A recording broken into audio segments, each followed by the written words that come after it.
Sirdaryoda media haftalikka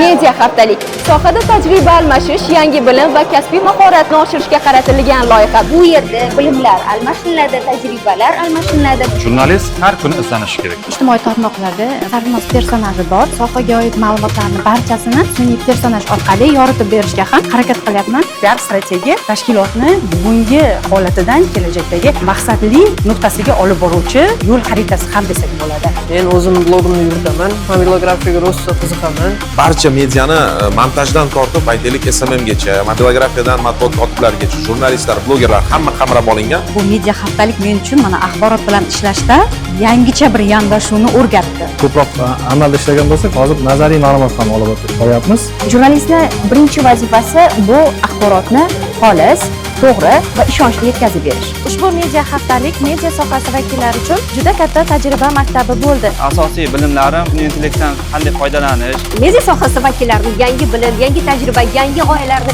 yana bir karra kashf etishga, undan umuman olganda katta bir tajriba maydoni bo'ldi. Kontent markaziga albatta kattakon rahmat. Bunaqa loyihalar juda ham ko'p davom etishini xohlaymiz. O'tilgan darslar kelgusidagi xizmat faoliyatimizda muhim dasturamal bo'lib xizmat qiladi. Eng muhimi bugungi yoshlarimiz axborot iste'molchisi bo'lib qolmasdan uni yaratadigan, tahlil qiladigan va kerak bo'lsa jamoatchilikka yetkazadigan mutaxassislarga aylanishni istayapti. Media haftaligimizning asosiy maqsadlaridan biri ham ana shu salohiyatni qo'llab-quvvatlash va yangi avlod jurnalistini tarbiyalashdan iborat deb hisoblaymiz.